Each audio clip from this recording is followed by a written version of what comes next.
आज हम भारतीय संविधान और शासन व्यवस्था से संबंधित प्रश्नों का अध्ययन करेंगे। तो सबसे पहले निम्नलिखित प्रश्नों के उत्तर लिखिए। पहला प्रश्न है, संविधान सभा के अध्यक्ष कौन थे?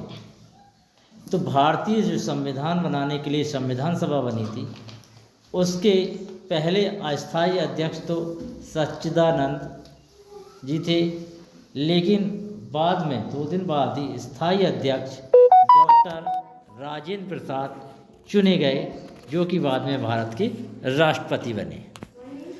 दूसरा प्रश्न, हमारा संविधान क्यों बनाया गया? तो जब हमारा संविधान बनाया गया, क्योंकि कोई लिखित नियम हमारे पास पहले से मौजूद नहीं थे। तो भारत का शासन कैसे चले, इसके लिए नियम बनाने के लिए हमारा संविधान बनाया गया, जो कि 26 जनवरी 1950 को लागू हुआ। शासन के कितने अंग होते हैं? तो शासन के 3 अंग होते हैं। एक है व्यवस्थापिका, जिसका काम है कानून का निर्माण करना। दूसरा है कार्यपालिका, जिसका काम है कानून को लागू करना। और तीसरा है न्यायपालिका, जिसका काम है कानून के अनुसार न्याय करना। अब आते हैं हम अगले प्रश्न की ओर। इस प्रश्न में राष्ट्रपति के चुनाव में कौन कौन सम्मिलित होता है? तो राष्ट्रपति के चुनाव में कौन कौन सम्मिलित होता है? राष्ट्रपति 5 वर्ष के लिए लोकसभा, राज्यसभा और विधानसभा की निर्वाचित सदस्यों द्वारा चुना जाता है। दूसरा प्रश्न है, रिक्त स्थानों की पूर्ति कीजिए। तो पहला का है, हमारा भारतीय संविधान खाली स्थान को लागू हुआ था। बताओ किस दिन लागू हुआ था? 1950। 26 जनवरी 1950 को। 26 जनवरी सन 1950। 26 जनवरी सन 1950। Very good. दूसरा प्रश्न, प्रतिवर्ष 26 जनवरी को खाली स्थान दिवस मनाया जाता है। कौन सा दिवस मनाया जाता है 26 जनवरी को?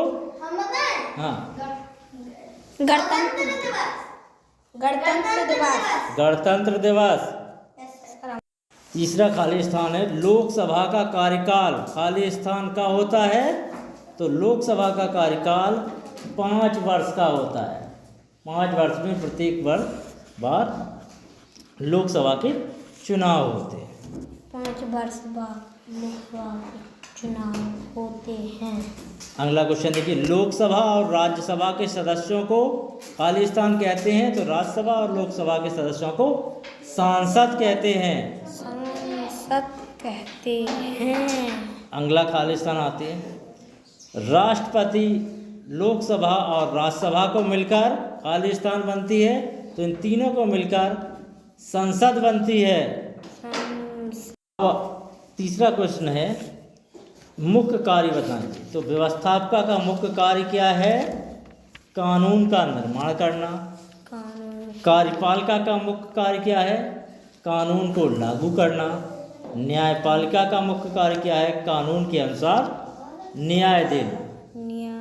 यदि आपको वीडियो अच्छा लगा हो तो लाइक करिए, दोस्तों तक पहुंचाने के लिए शेयर करिए, कमेंट करिए और इसी तरह के और वीडियो देखने के लिए चैनल को सब्सक्राइब करिए। धन्यवाद।